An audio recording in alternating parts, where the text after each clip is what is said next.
Willman. Here. Voorhees. Yo. Kaup. Here. Godes. Here. Davis. Hello. Stepp. Yes. Hershey. Present. So I'll rise for Pledge of Allegiance. I was already risen. I pledge allegiance to the flag of the United States of America and to the republic for which it stands, one nation, under God, indivisible, with liberty and justice for all. Okay, agenda changes and conflicts. I do not believe we have any agenda changes. Is there any conflicts of interest with tonight's agenda with any counselors? No. No. Thank you. All right, now we're on to citizens appearing before council. These are items not on the agenda. Please limit your comments to 3 minutes. Please step up, give us your name and address. Good evening. I'm Linda Holloway, 115 Fifth Street. When the new bridge was going in, we were promised that North Glenwood would no longer be the unofficial alternate route to get to the bridge. Wrong. As people don't want to wait in line to get onto the roundabout from 6 and 24, so they take a left onto Linden. Okay, Mr. Hershey recognizes this, and go down. Sometimes they go down Laurel to beat. Laurel's here and 6 and 24 is here, so they get on it first. But more often, they come down Maple. And I can tell you, some days I swear there are alien flying saucers come down. They're coming down so fast. This is bad in the morning, mostly after 7. Very bad between about 7:45 and 8:45. They do not slow down for any intersection. There is going to be a tremendous crash there one of these days. I've already called in, not this year, but bad crashes at 4th and Maple, bad crashes at 5th and Maple. Sometimes between cars, sometimes between bikes, a few times between bikes and cars. This is not only a public safety hazard, because I am not kidding, they scream down Maple so they can get to 6, take the right, and beat everybody else on the circle to get across the bridge or to get onto I-70. What we need, a solution, is a simple no left turn on Linden between 6:30 and 9:30 a.m. from 6 and 24. I don't think that'll break the budget, and I really don't think it's not a hardship for people in the community. They can always come down, do the circle, and come up on Laurel, or go on to 6th Street to get down. This is, just go over and visit a weekday morning, not around the Christmas break, not around New Year's break. Come on a regular work day and just stand on Maple someplace and watch them fly by.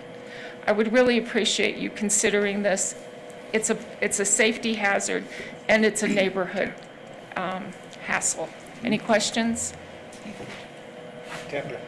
If I may, I would recommend that we have $50,000 in the budget for traffic calming, where we have a program set up that goes before the Transportation Commission, that if this is something your neighborhood really wants to look at, that is the best way to get a well-thought-out plan. I have no idea what you said. We have a program we're setting up for traffic calming in neighborhoods through our Transportation Commission, where you can work with your neighborhoods and then go before our Transportation Commission and come up with kind of like And when and where is that? I think it's just, we could get you an application. It requires talking to your neighbors and getting everyone together To sign? and to work out a solution with staff. If you'll send me an email, Pardon? send me an email and I'll get you the information. It's competitive, but I mean, it's I know, but if a she gets, process. I know, but if you get me, send me an Just- email and I'll send you the Ma'am, just talk to information. Terry Parch right back there. She's raised her hand. If Thank you you want to talk very to her much. after this, that'll Thank you. Thank you very much. Yes, sir.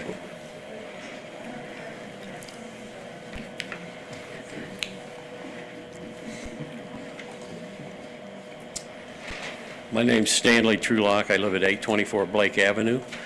I want to talk about Hanging Lake. Since the late 80s, Christmas morning or afternoon, my wife Sheila and I will get up and walk to Hanging Lake on Christmas Day. That's our Christmas tradition. Last year when we did it, I said, this is probably the last year we're going to do this because I'm not going to pay $12 to walk up here.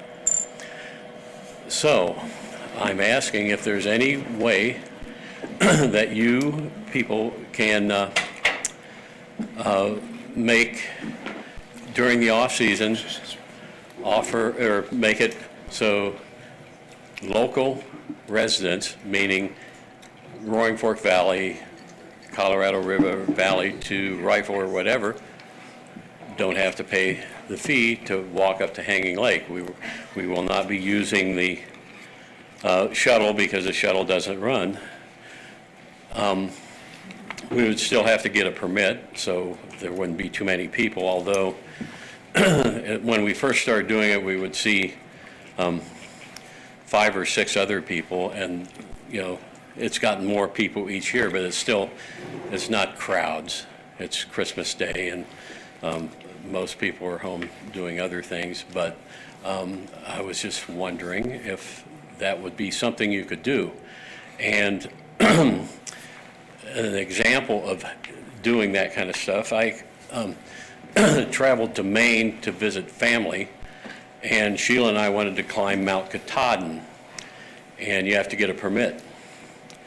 And I went to get a permit, and my dad says, you can't get a permit, it's after Labor Day, and after Labor Day, if you're not a Maine resident, you can't get a permit to climb Mount Katahdin, because Mount Katahdin is the end of the Appalachian Trail, so all through the season, it's overrun with people.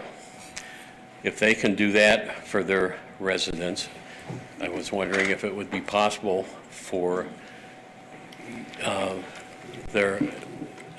exception be made for locals, so we can continue our Christmas tradition. And sir, I think we are supposedly getting a report back from our contractor that operates that system, and probably not going to be able to make a lot of decisions before Christmas, but it's something we can definitely take a look at. Okay, I just, you know, it's something I thought about because I was going through my pictures, and I have pictures of Sheila and I standing at the lake and Spouting Rock and various places going up, and would like to do it again. And I think, I don't think it will tax the system too much for locals, and locals meaning Roaring Fork Valley. You know, I don't want to discriminate against anybody living in Carbondale or whatever, but I think it would be a nice gesture, since in the summertime, there's no way I could go up there. So, thank you for your time. Season's greetings. Happy holidays. Happy holidays. Sheila.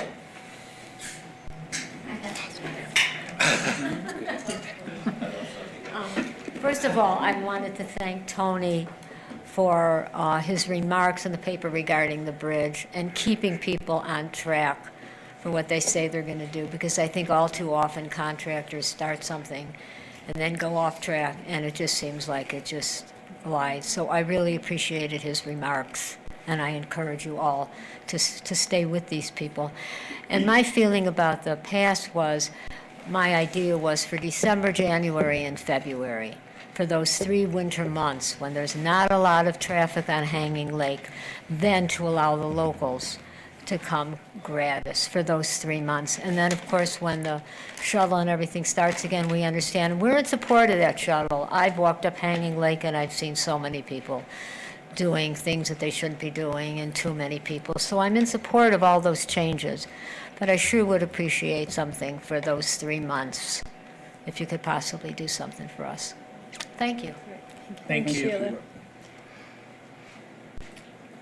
Anybody else? Public comment? All right, hearing none, we'll bring it back to council for council comments. Yes, Tony. Thank you. I had something today, but I took care of it. But I did want to say that Sunday night is the first night of Hanukkah, and of course, a week from, or this Wednesday is Christmas. So I just wanted to wish everyone a happy holiday. Thank you. Shalom. Shalom. Rick. Yeah, I wanted to echo what Tony said. You know, we are at the end of 2019, our last meeting of the year.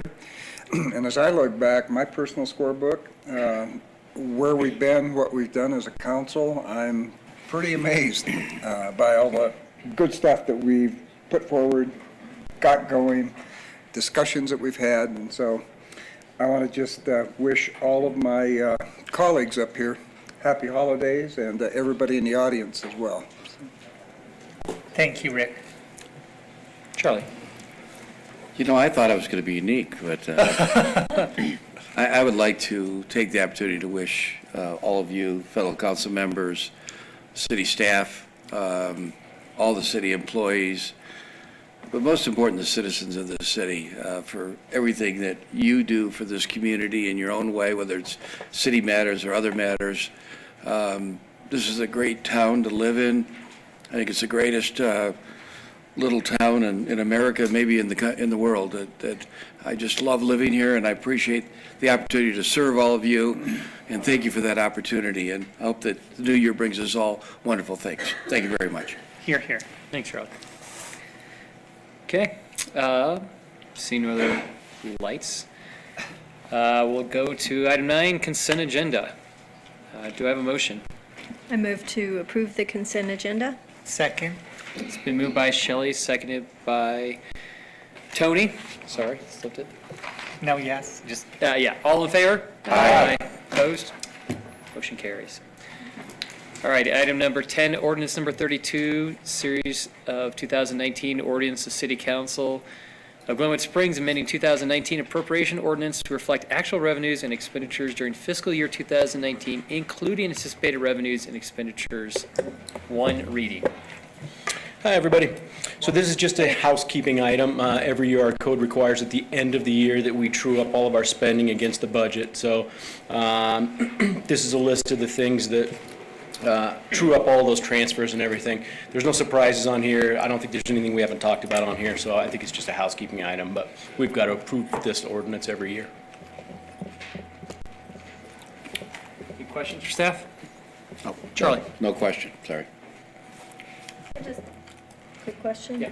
Just, you said no surprises, so pretty much everything in here, Steve, can you just explain that's kind of anticipated for the transfers? And is most of what's on here was anticipated in the budget? Yeah, most of what's on here was anticipated in the budget. A couple things came up, like, the MOC building that we're moving and stuff. So during the, during the year, as you guys made those couple of additional appropriations, we're kind of consolidating them all here so that they're in one place and our auditor is clear on it and everything.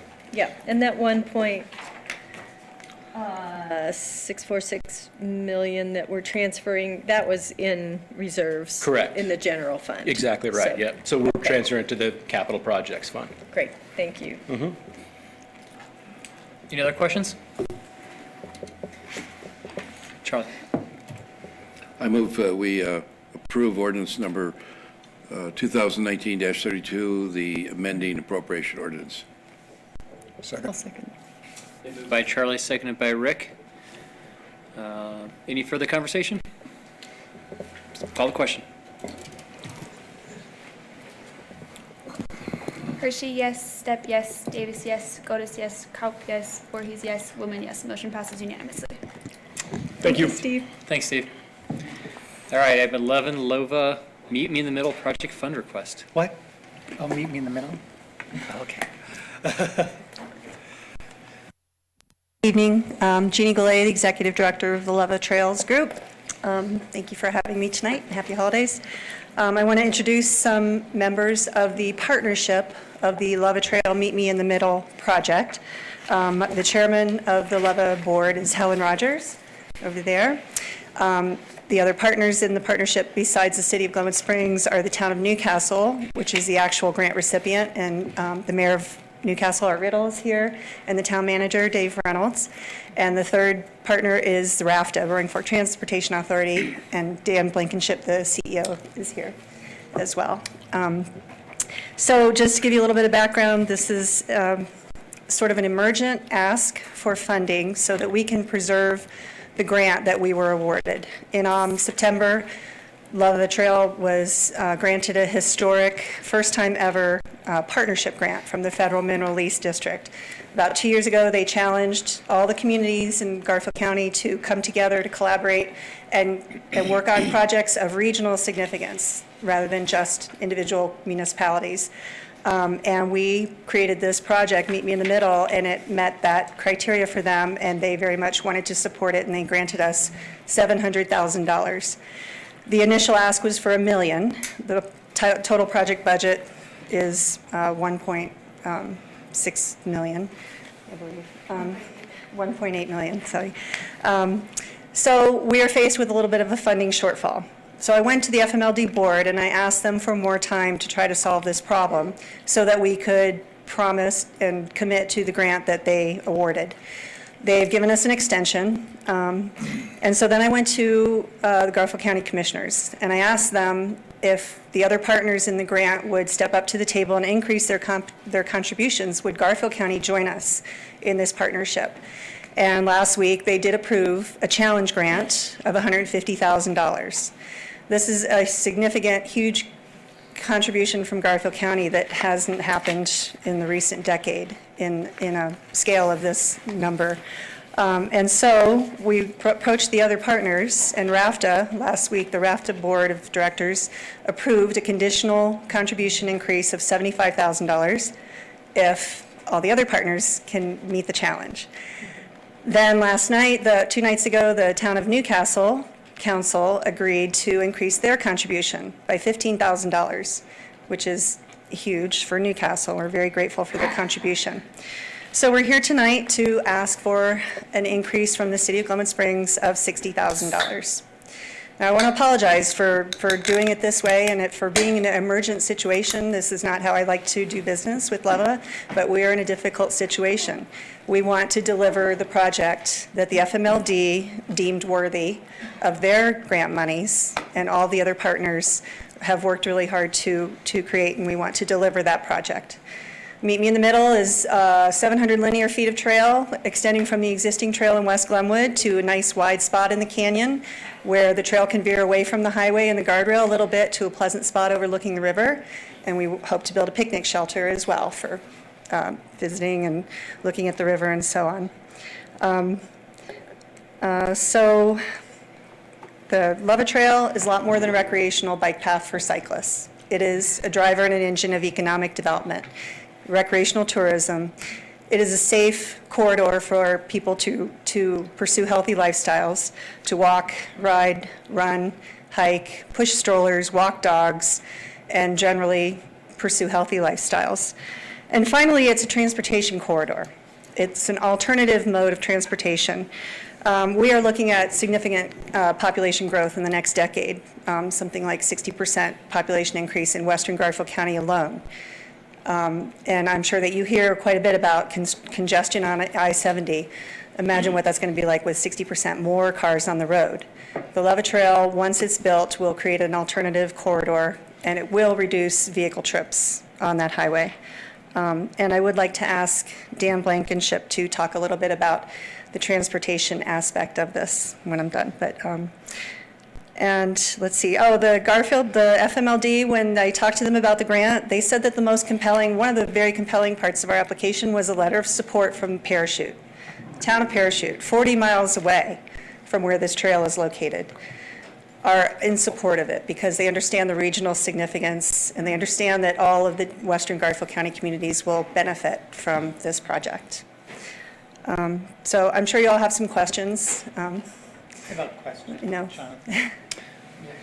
I did push my. He did push my butt, and he is actually, I'm sorry. somehow they got cleared.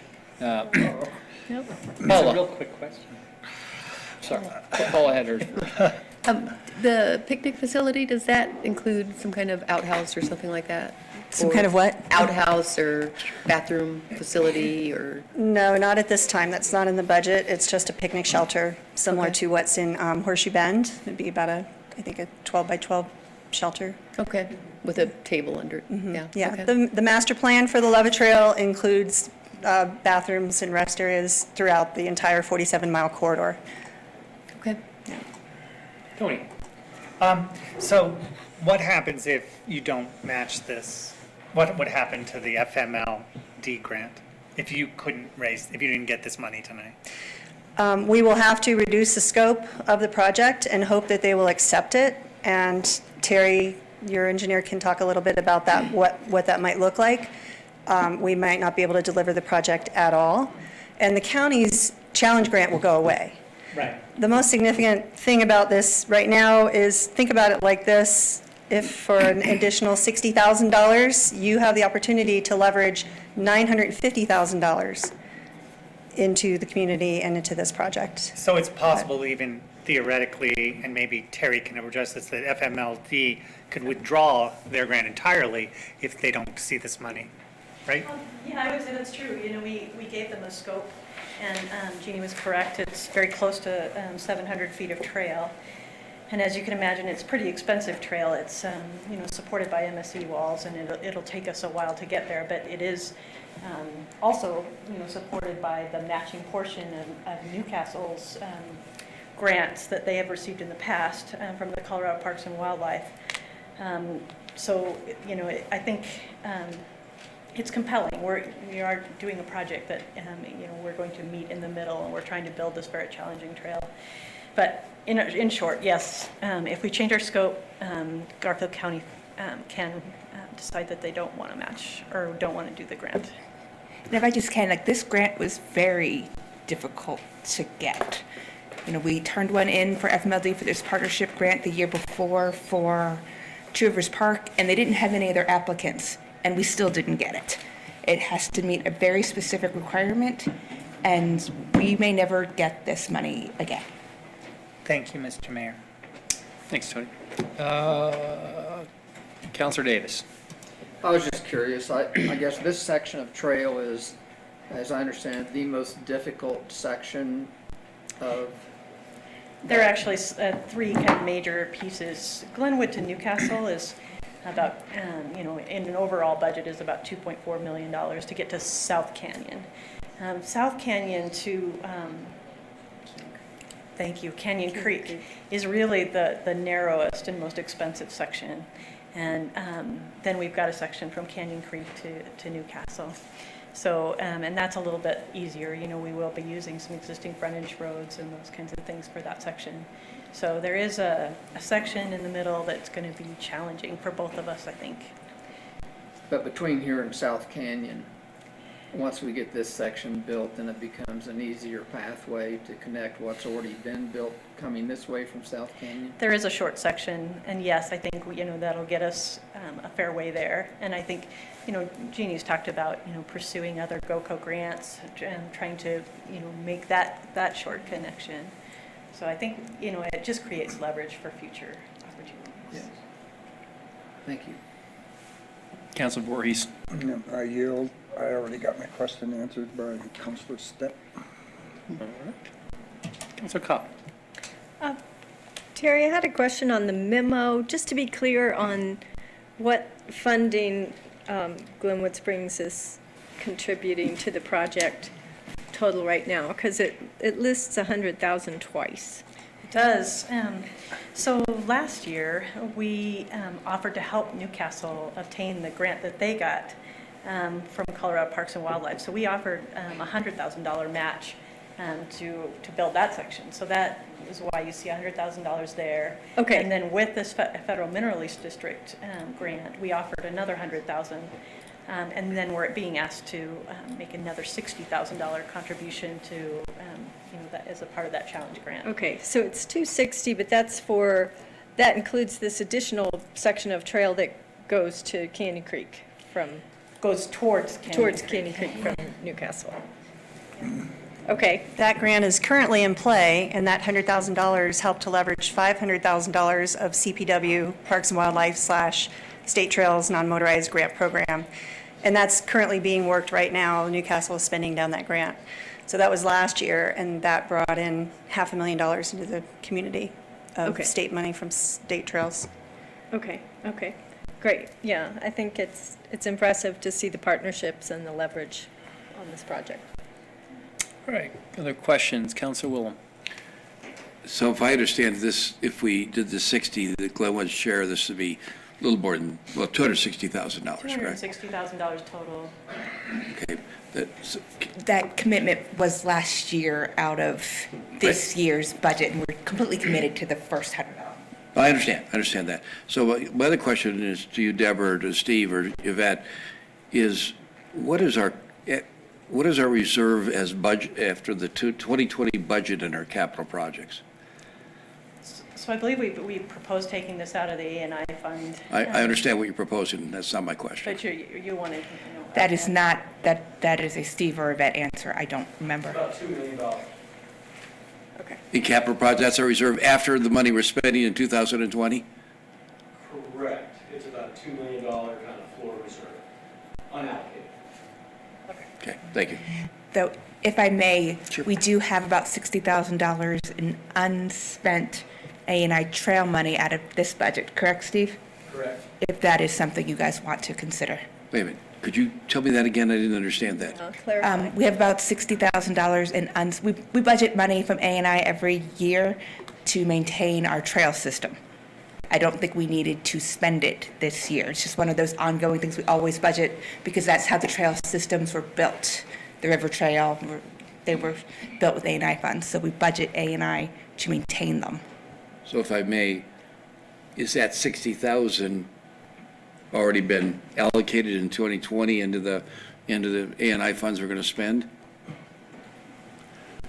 This is where I got to have a budget in front of me. So the money that she's talking about is in our A&I fund. We do maintenance, we do some trail maintenance, and there's some other maintenance line items. And it looks like right now, I mean, we're still 10 days away from the end of the year, but it looks like right now we're going to be under budget in those things. And if we cobble together those 2 or 3 line items, I think we can find $60,000.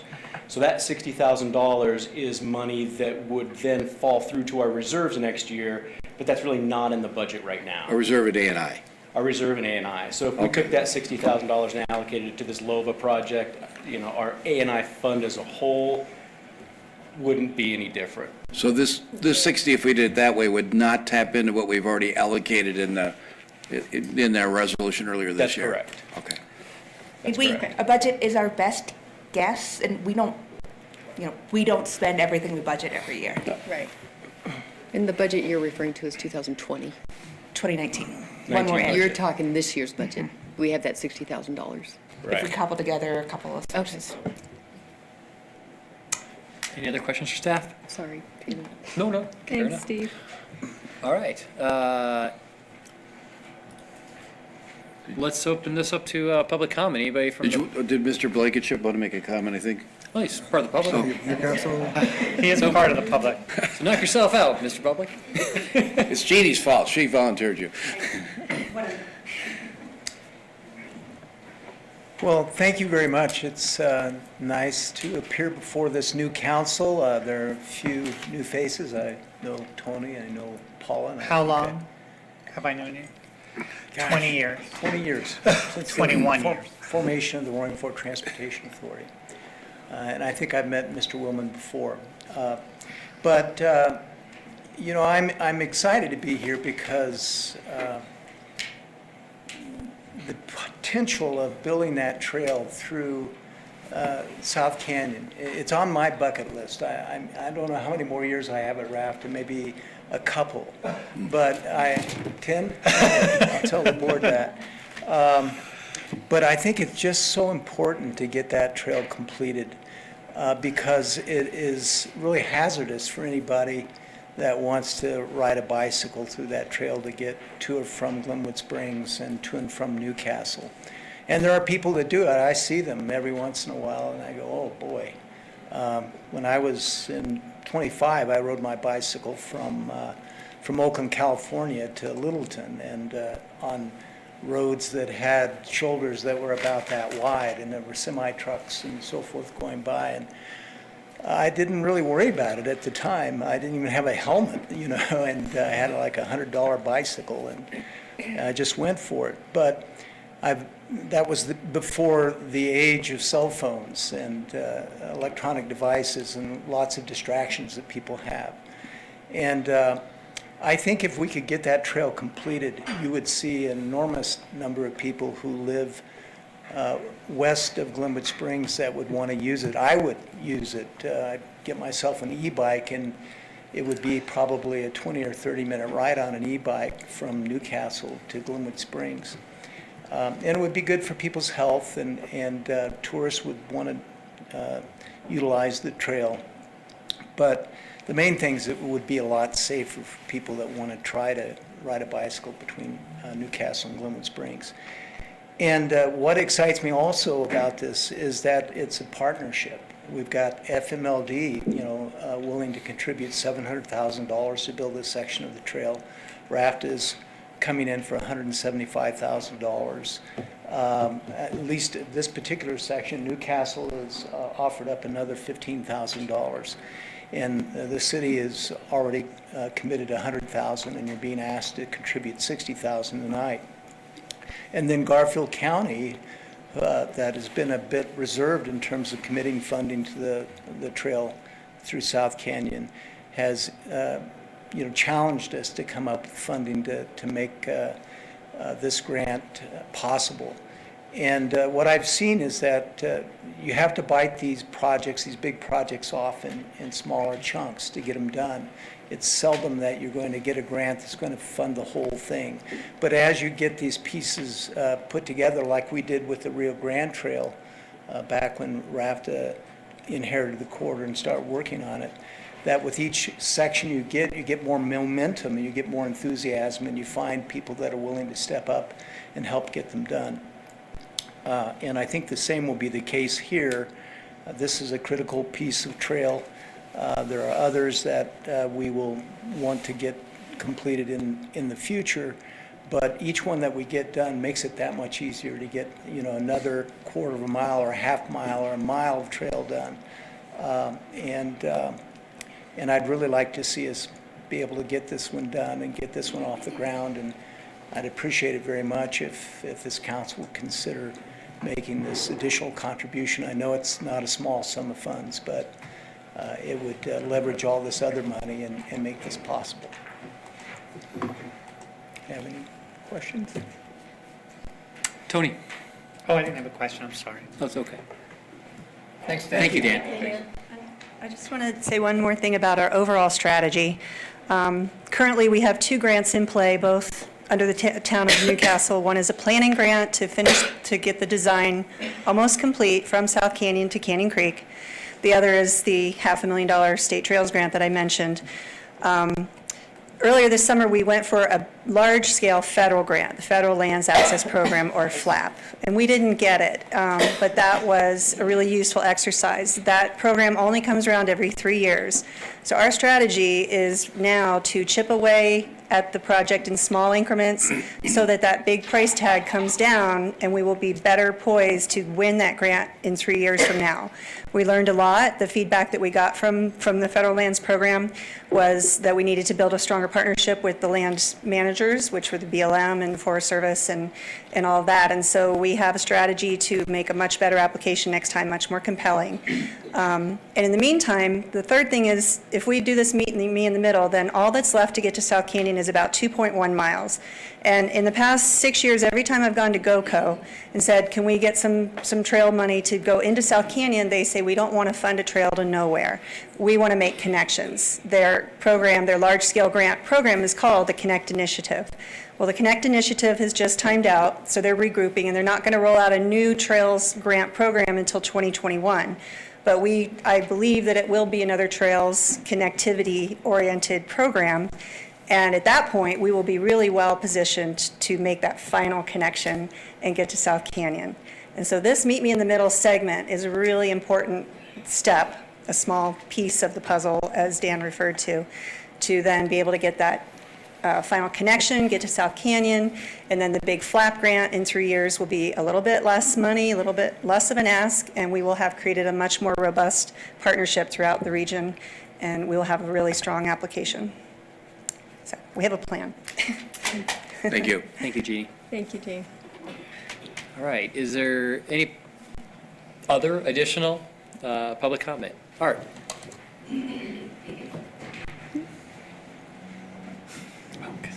Good evening, and thank you for having us here tonight. Art Riddle, Mayor of Newcastle, Chairman of the Board of RAFTA, at least for the next 10 days. I won't leave the room next time. Again, I want to thank you for considering this $60,000. I just want to reiterate what Jeannie Golay said about coming from the west, going east, coming from the Newcastle area into Canyon Creek. We've already started, the design is 100% there, and we've already began geological studies around Tibbetts Point, where the dinosaur hole is in the river. Coming around that point, geological studies are in place, and then they're also going to do some geological studies about placing a bridge to go across the river from the south side to the north side of the river. So all this is being done as we are talking right now. So it's going to be like the Transcontinental Railroad, hopefully, coming to meet in the middle eventually.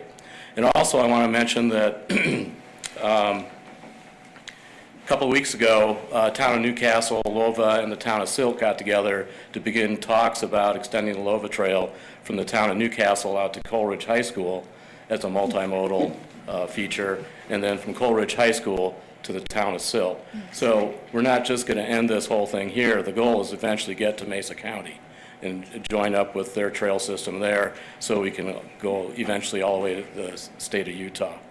Wow. So, thank you very much. Thank you. Thank you, Rick. Any other public comment? All right, see none. My tree is lit up. Councilor Davis. Well, I just want to say, Jeannie, that I very much appreciate all of your efforts. I think that this is a tremendous opportunity for all of these communities to come together. I think that transit corridor is so important for the safety of everybody that doesn't wish to drive a car all the time. And I very much support that issue. As soon as the mayor would allow me to, I would have a motion on that. So allowed. Well, thank you. Well, sometimes I jump out there and you slap me. Well, sometimes you're just a jerk about it. Well, trying not to be so jerky this evening. Merry Christmas, by the way. I forgot to tell you that. I would make a motion that we find the $60,000 and move this thing along the best we could. I'll second Thank you. It's been moved by Steve, seconded by Paula. Other comments? Paula? I just want to say, as a previous commuter to Carbondale by bike, I really appreciated when the Rio Grande Trail was put in, because riding on the highway was quite a challenge sometimes.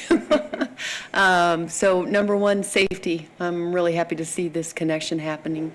And number two, economic growth. With my experience and knowledge of other areas of the country that have built trail systems and seeing the economic growth as a result of it, I think this is an opportunity for all of us, and it's great to do it in partnership with Newcastle and RAFTA, and I'm super excited to back this and hope for great success all the way through, all the way to Silt, Rifle, Parachute, and beyond. Thank you. Tony? I spoke to Jeannie this afternoon, and I told her that I was going to vote against this. My concern is the emergent of it, but then I hear from Dan Blankenship, and I know that the city of Newcastle, $10,000 is a considerable amount of money. 15. Oh, I'm sorry.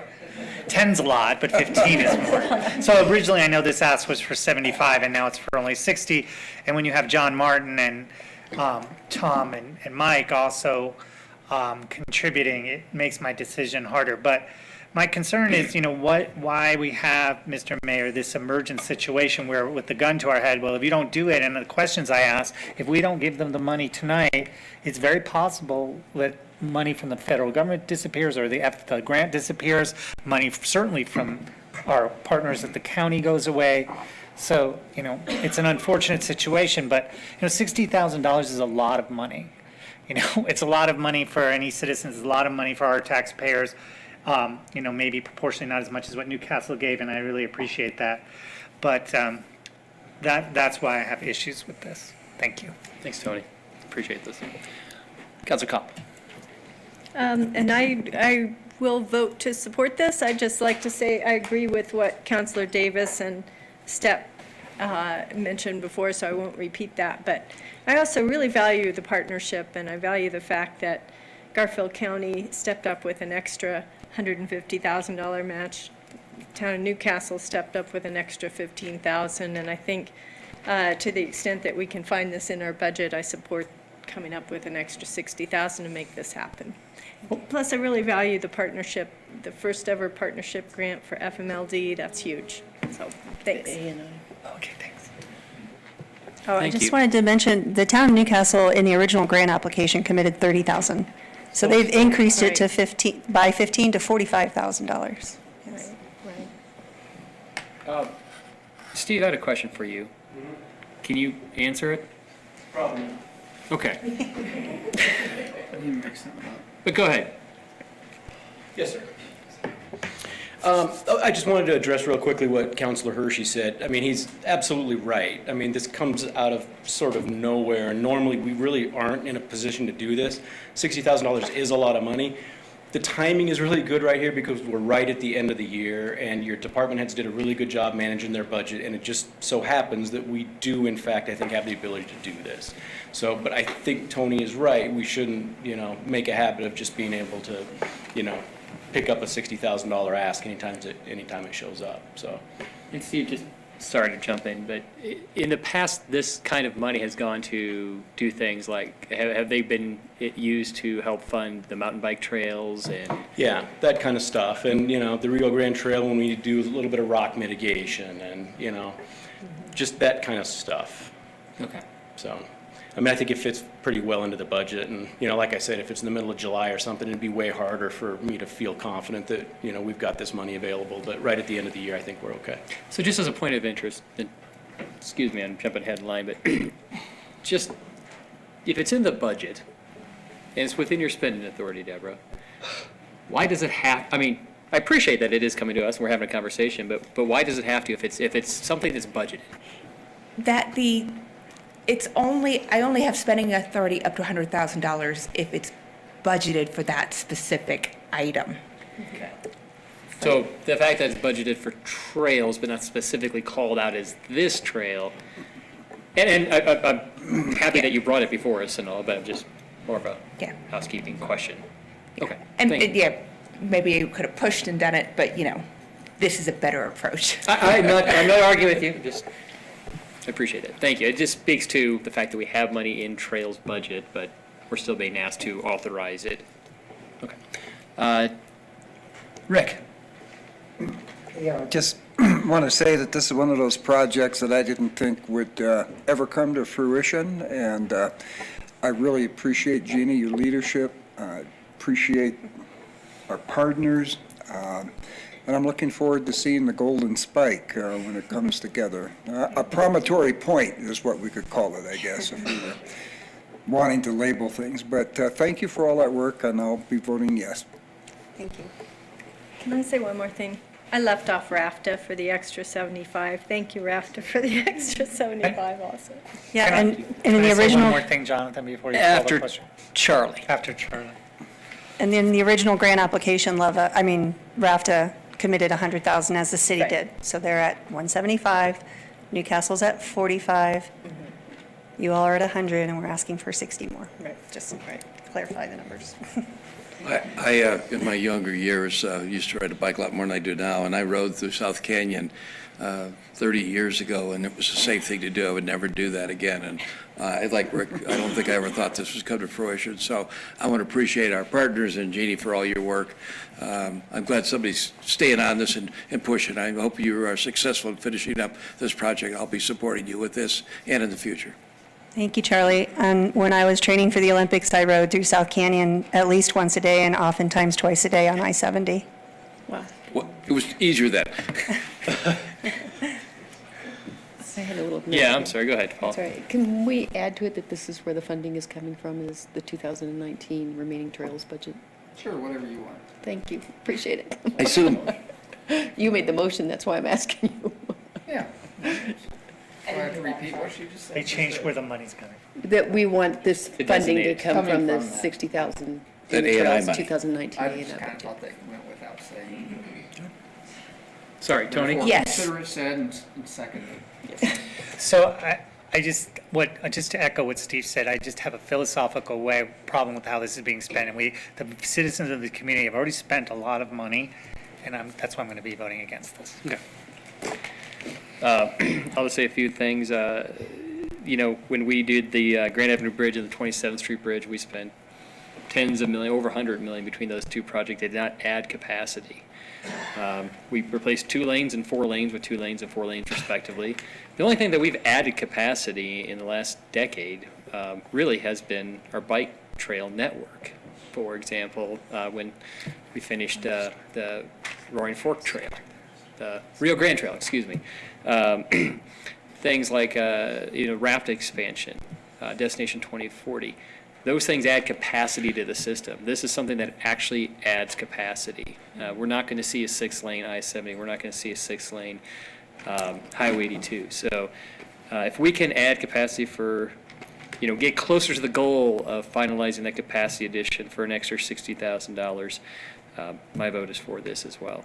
I think it also serves as a great alternative route when we have mudslides and rock slides. That is a pinch point. We saw people going down the Roaring Fork River in rafts to get around that this summer. So I think from an emergency standpoint and just families needing to get home to their kids, having a bike path, that bike path could have allowed people to rent bikes at Kenyon Bike or wherever and get home to their families at night. And I think that's a small price to pay. We have the money budgeted. It's been approved in trails, one specifically called out, and while philosophically I would agree with you, Tony, it is a budgeted expense, and we're using budgeted money. So it's not an extra expense that we're stretching for, so I'll be voting yes. Any other questions, comments? Let's call the question.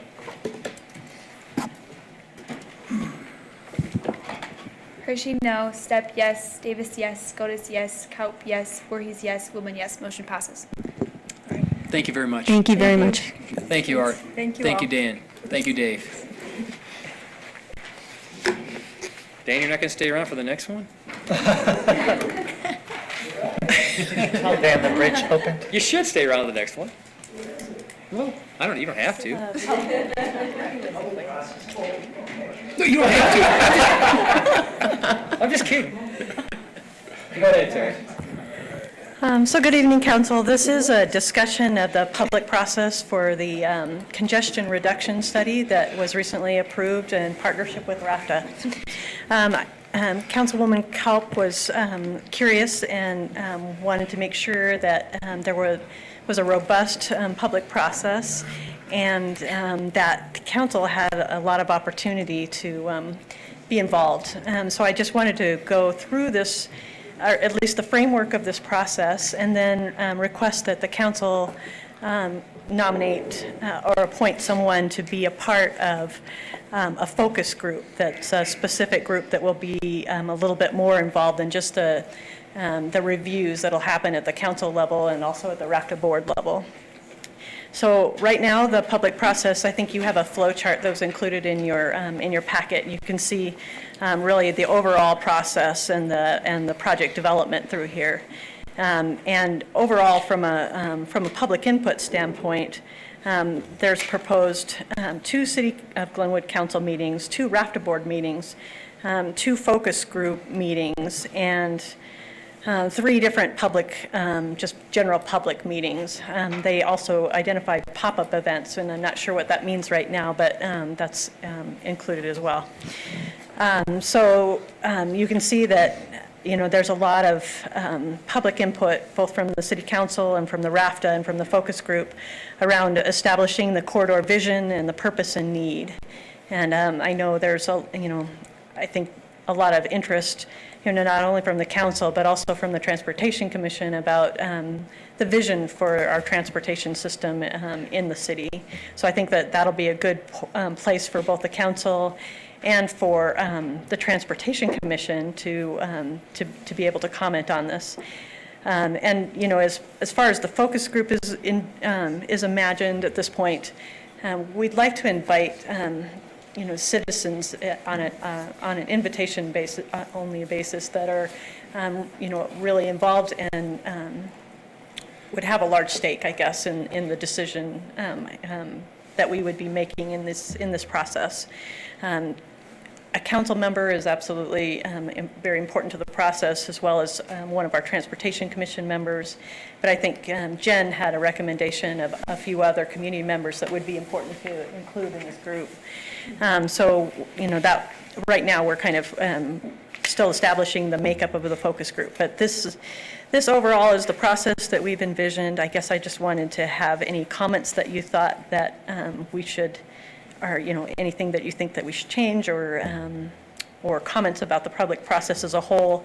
And then also, if you could make a recommendation for a member to be a part of that focus group. You're saying from a member of the council to be a focus group? Yes, please. Okay. Are there any questions? That's my line. Sorry? You did so well. Are there any questions for staff? All right. Seeing none, does anybody from the public want to comment on this? Okay. We'll bring it back to council for a motion and/or discussion.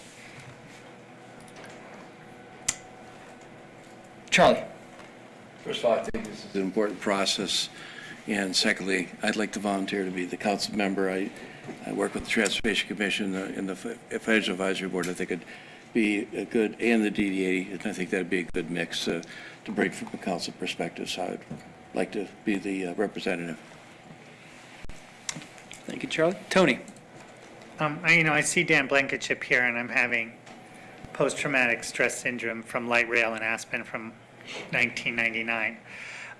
My concern here is studies and focus groups, and I hear committees, and I think of something that's just not going to happen. And one thing that will never happen, or at least over the citizens of this community's dead body, is some kind of alternative where we're going to run buses or alternative transit through Blake and Bennett or Picton in Colorado, and it's just not a route. This community made its deal when it built the Grand Overview Bridge. That is where commuters are going. As the mayor, as you aptly said earlier in the other conversation, there is no, we replaced 4 lanes with 4 lanes. That's what we have. And it's not fair to the citizens to say, well, couldn't we just do this, and couldn't we just run a little traffic? And what if buses went this way? Or what if buses went up and down by the Roaring Fork River? Or what if there was a bus on our trail or something? And I just don't see that happening, which is why I didn't support this last time. I know we're not looking for direction at this time, but I just hope going forward, Charlie, when you're on this focus group, that we don't just keep barreling ahead when it's clear that, now if that changes, fine, but it's clear that that's not what the community wants. Thank you. Thanks, Tony. Councilor Cup. I am actually very excited about this study. I think we're going to learn some good things from it. I like the partnership with RAFTA, and I think it's really important to help us find a better way to get transit through town effectively. And also, it'll help us give some insights into a transit station downtown, and as well as parking, how we want to plan for parking as we develop the confluence and think about downtown. So, Charlie, I was also going to offer to volunteer to be part of the focus group. So, however we want to work that is fine. I am alternate on the RAFTA and also on Transportation Commission, and worked on transportation many years in the city. So I don't know how strongly you feel about it, but. Would anybody maybe- have a problem if we have 2 appointees to the commission from council, or is that too council heavy? Is that too heavy? I don't know. Dan, can you weigh in on that? Hey, Dan, here's the buck. Yeah, let me pass that on. I think that, it is, Why can't we have one Jen, person can and an you help me a alternate? little bit? Jen had recommended some other people Boy, in it's town, really going down that the might also help with this, or be a part of this focus group. And, we were looking for people that were influential and also, had a stake in this process. And we didn't want to make it too big. We envisioned it kind of like the Southbridge Citizens Advisory Group, or, something that's relatively small so that we could make reasonable decisions. Right, And, right. I guess overall, I don't really have a problem with the idea of 2 council members on there. I just don't want to overwhelm it. I can't find my And list. I would say handy, if but- you guys do go with 2, you Yeah, have to but do I more don't. listening than talking, because both of you have strong opinions. Exactly. Yeah. And I just don't Yeah, know I who get will that. also be on the group at this point, and I would want to have it reasonably balanced so that we just, we didn't overwhelm anybody. But Okay. maybe we could work on that makeup of the committee as a kind of a core group working on the study, and Okay. just try to get it correctly balanced. And since you both have a strong interest in it, maybe it's. Okay. I would say that they were looking for kind of a smaller focus group and not for it to be a very, very large group. But I want to do it. And looking for kind of representation from not just folks thinking about cars, but, or Yeah. even buses, but kind of other multimodal kind of ways to look at through that lens. So maybe Right. like Steve Smith from the Bicycle Advocates, that sort of thing. Yeah, I think that it'll be good to see the makeup of that group and. I think it'll be an important group, and as you can see, the council will have at least 2 points where, we'll be looking for input from the group, this body as a whole. And, I think an important point is that establishment of the corridor vision, purpose, and need. So what do we want the transportation system of Glenwood to look like? And the other point is the selection of the alternatives. And I think that'll be a really important point where we'll be looking for input from this body as a whole. I think the focus group gets an additional opportunity that the council, won't necessarily be, the entire body won't be a part of, and that's the development of the fatal flaw screening, and then the development of the bundled alternatives. Because, as you know, this is a broad study. It looks at our existing parking, our future parking, and the potential for BRT routes through town. And then, the intersections and what we can do or not do to improve our performance at our intersections, our level of service. So, Well, I think we should just take a vote. I think it's pretty evident that we want to keep the group small, and so everybody just rip off a little section of something, put your vote, and we'll have. But could the other person be an alternate? Because sometimes people can't attend everything. Yeah, that'd be fun. Sure, that'd be a good idea. we'll do that. So if everybody wants to take a little piece of paper, So everything. write a name. And we'll have Deborah tally them.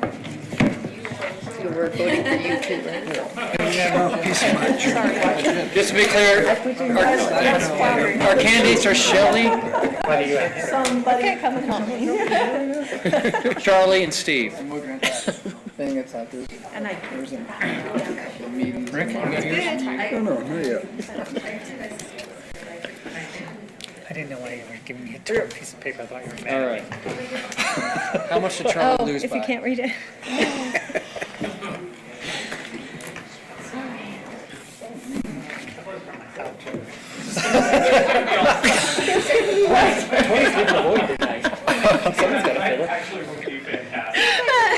Like we've been here before. Dun, dun, like in Jeopardy. Yeah. Shelley won the vote. Can I give a 3-minute concession speech? But seriously, can Charlie be the alternate? Yeah, okay, of course. And hey, It's fine. thank you for offering. Yeah. Like, Yeah. this group does not lack for people willing to step up and serve, and I really appreciate that. Looks like a hell of a lot of meetings. Like about a year. We don't need any other vote on this, Mr. Hanlon? For the focus No, group. thank you. Yeah. Is that a lot? You don't need any other direction? I don't, thank you. Thank you, very Terry. much, guys. Thank you. Thank you, Dan, for Thanks, sticking Dan. around. Glad I could help. Yeah. Hey, gentlemen, you can clear my light out. Okay. Oh, I'm sorry. I didn't see that. Did you want to serve? He was so tired. Jeez. He always listens. Okay, item number 13, direction related to amendments of the City of Glenwood Springs Charter regarding municipal elections. Jonathan was concerned the meeting would run too short near the holidays, so he asked that as an item. That didn't happen. What that is. Sorry, I'll push my button. We, actually, starting with the last council, it may have happened with the council before that too, I can't remember. Really, the last mayor and this mayor have both raised the issue regarding kind of runoff or instant, or, preferred voting, instant runoff kind of things, because of an increasing interest. It used to be we used to cancel a lot of elections, didn't have contested elections. That's not the case. We have a lot of engaged citizens. And the question of whether or not, we should have a runoff if it's a plurality vote and not a majority vote. The charter right now doesn't account for that. So we took a look at what that would look like.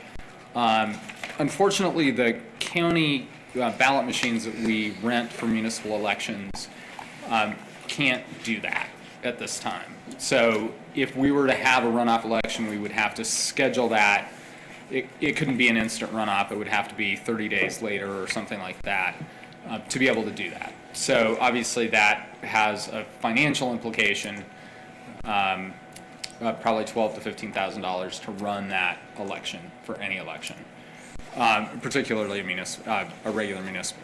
So anyway, that's just kind of where we're at. Jonathan and I talked about it, whether or not this was something, just because we have this special election coming up, if it is something we're having to pay for the election anyway, is it something we wanted to consider making a charter amendment or not? I don't really have a recommendation one way or the other. I've seen communities do it all different ways. It's just whatever you guys prefer. Yeah, and this isn't something that I really care about either, to be honest. I mean, I care enough about it to bring it up. Then why don't Well, I I don't care about how it goes. I'm not a strong proponent of one way or the other. Let me rephrase that. I know like Aspen does a runoff vote, and I think that this is something that previous council had talked about, had addressed, and it was kind of late in the term, and we said, oh, if the new council wants to do that, that's fine. I don't think anybody has had at that point a strong opinion on it.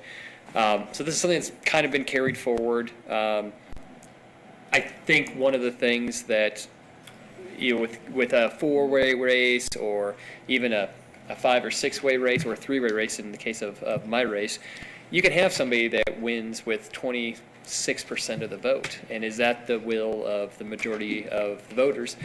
And maybe it just is. It is what it is. So, like I said, I don't necessarily care. I think the cost is something that we need to think about specifically when we're talking about this. But I'm very open to having a conversation.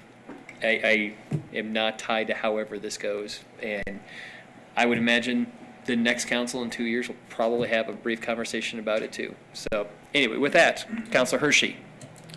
I don't know if Carl remembers this, or I don't think you were working for the city then. I do. But in '99, somebody won against 7 or 8 other people with 42% of the vote. So Mayor Richards decided that she didn't like that. So I won. So we started this runoff thing. But then the idea came up, well, the runoffs are way too expensive, because the city of Aspen had to have a runoff every year, because we're always in Aspen, lots of participation, 8 or 9 people running. It was hard to get 50%. So they went to something called IRV. And if you've heard of a person named Marilyn Marks, she went ballistic and filed lawsuits, including complaint with the district attorney's office that I had to investigate, with IRV voting. Instant runoff voting is where you rank the candidates. So I like Shelley number 1, Steve number 2, Charlie number 3, and that way it's like, okay, I voted and Charlie doesn't get quite 40%, but he was the number one choice, so he moves up, and the number 3 person drops off. That was a disaster. So. But that's not what we're talking about here. I know, we're not talking about IRV, but that was the solution to the problem of cost.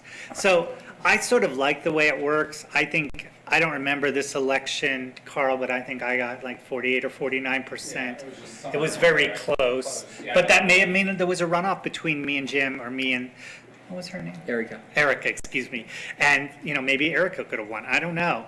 I mean, so it's not a personal thing. I just think you've asked the citizens to engage. We've had this lengthy election process in Aspen that ran for months, here that ran for months in the cold weather. Now you're saying 2 top candidates. Now you have a short period of time, and you've got to spend more money, and you've got to run another little mini campaign. And I don't know, I think voters go away. The timing sucks because it could fall in the off season. That's what happened in Aspen.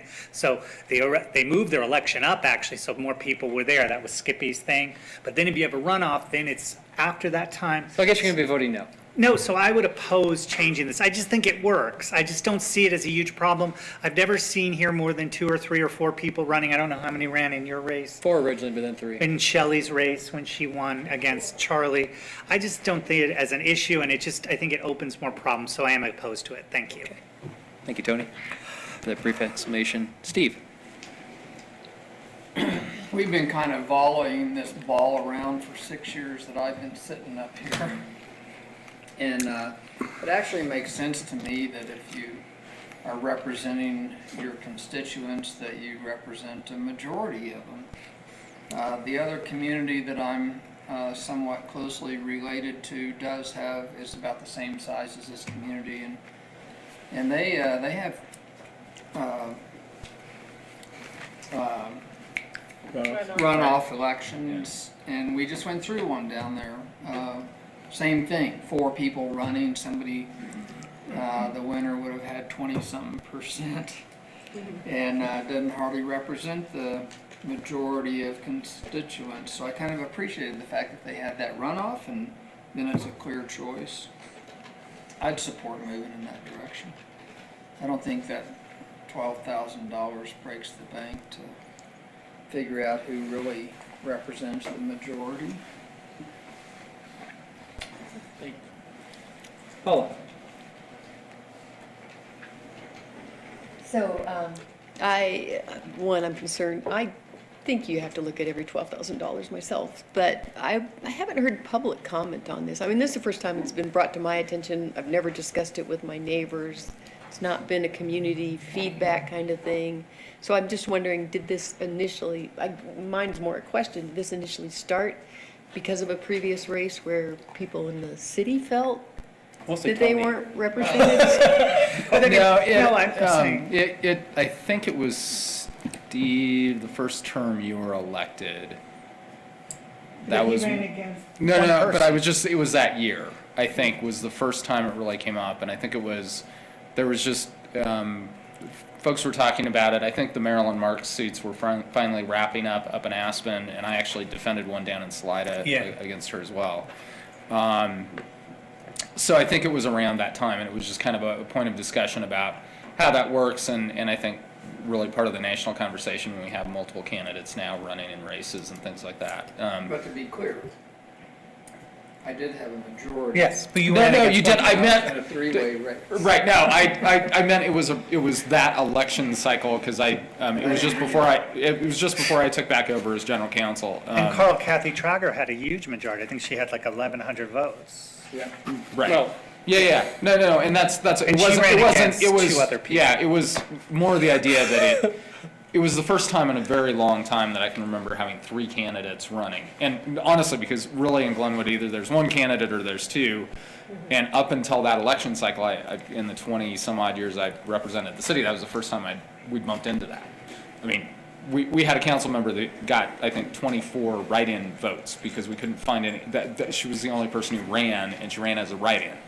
So that's usually how it kind of went in Glenwood. So that's where really that conversation started, and we started kicking it around.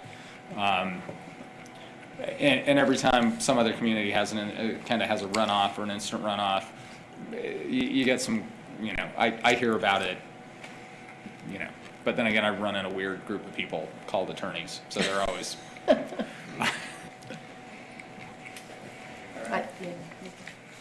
Charlie? So I'm a statistics guy, and so I asked and said, I sent out to all you the election results and tell you that, my conclusions that I came up with.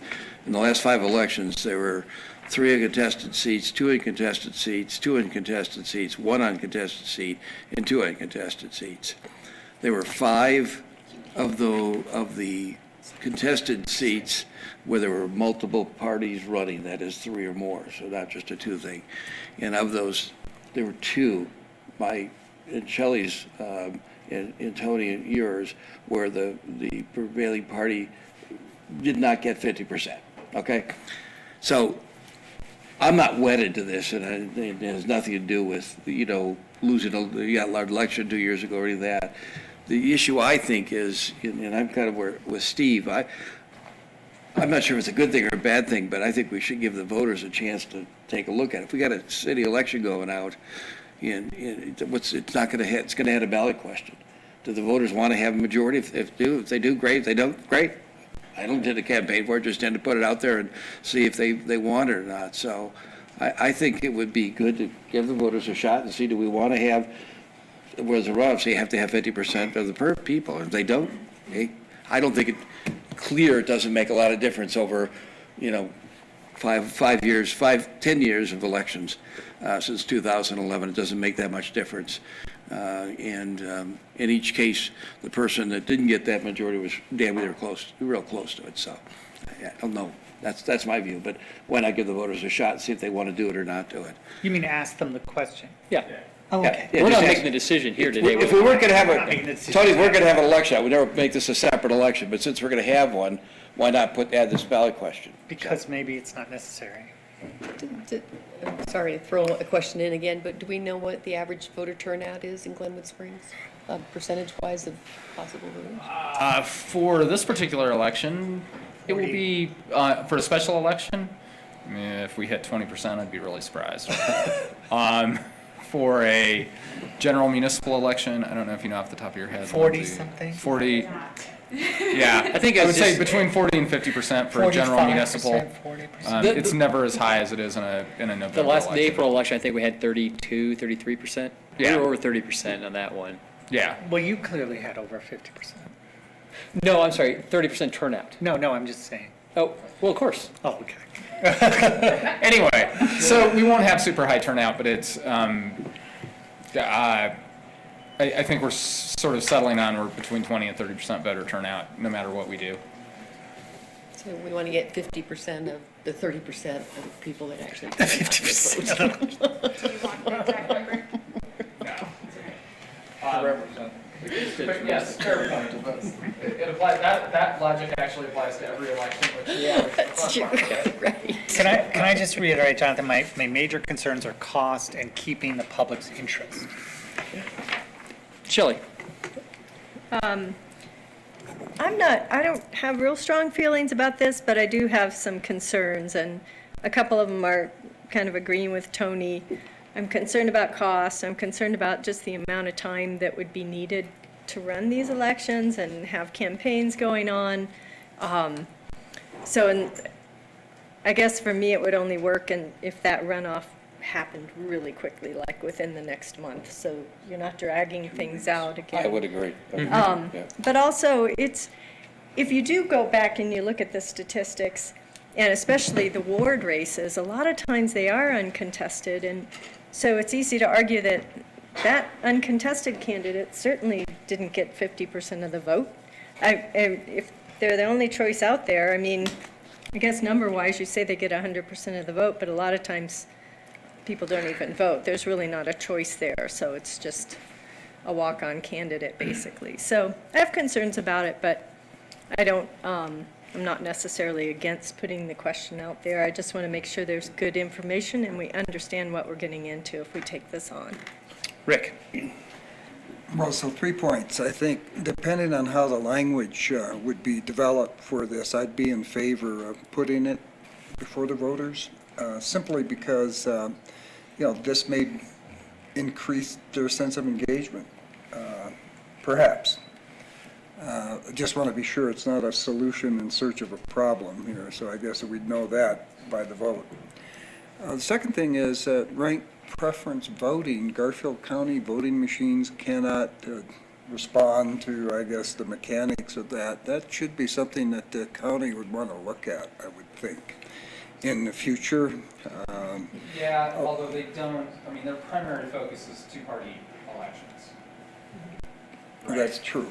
That's true. And there's a primary before that happens, so they window down to one. So we'd be sort of on our own then, is what you're saying. So, and the third thing, just the councils and, wise men fear the tread where angels goof up. But would we as a council consider asking the voters whether they want to have a direct election for the mayor?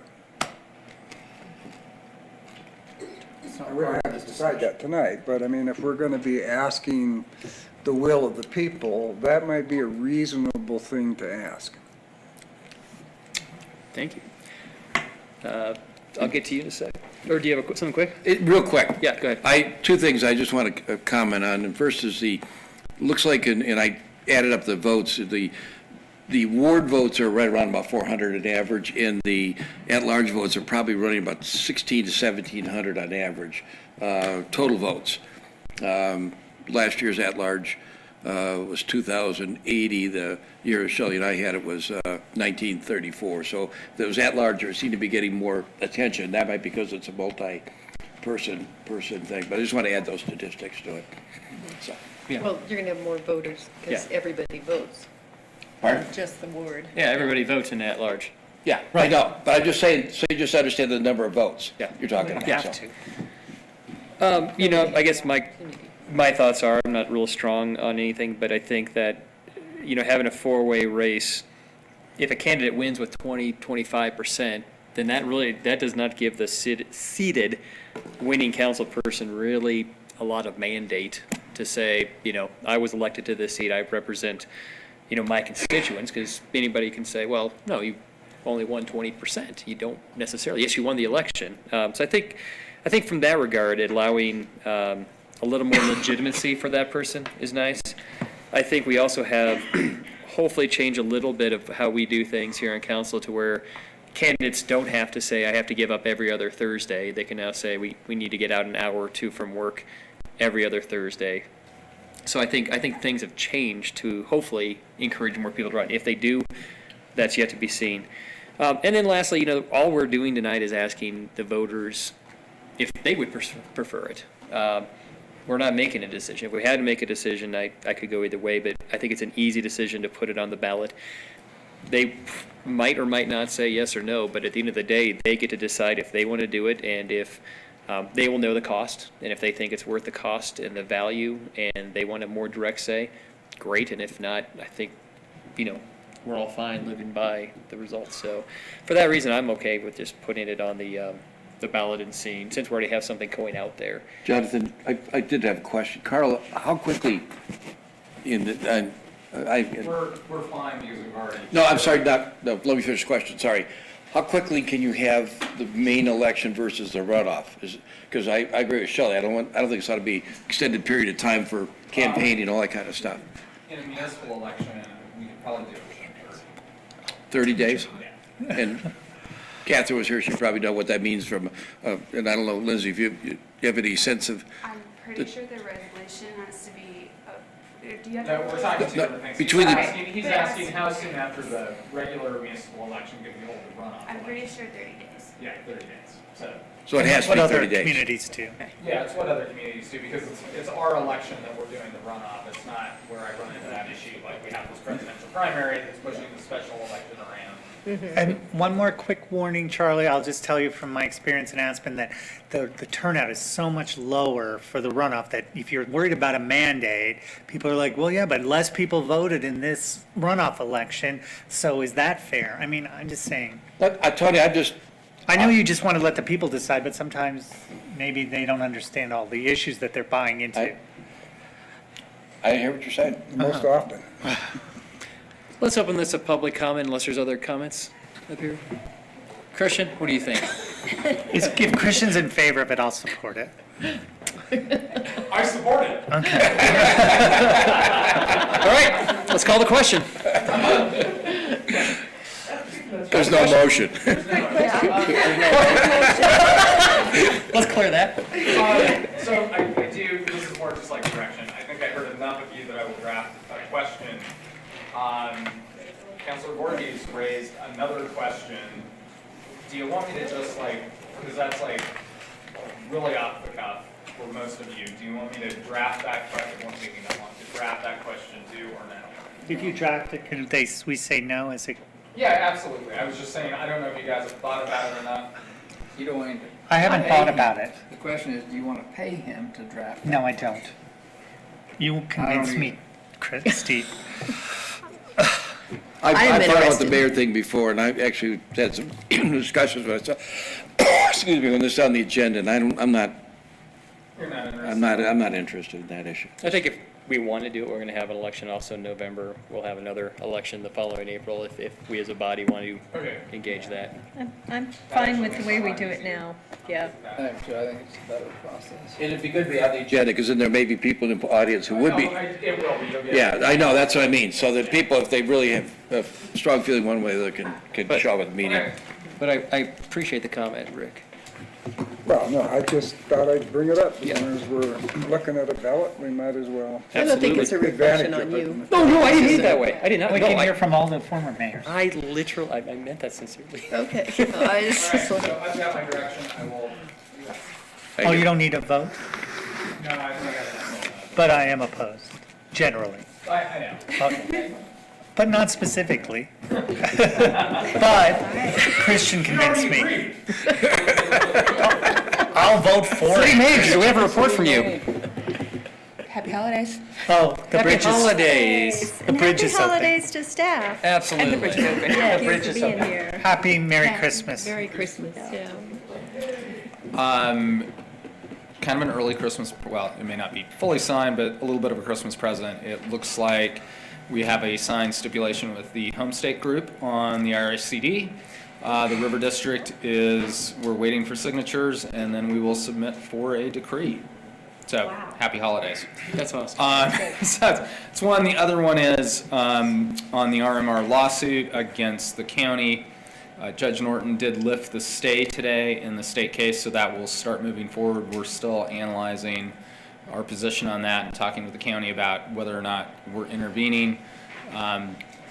If that happens, I know that you guys gave me a resolution that said go forth and do any and everything. It will probably occur between this meeting and the next one.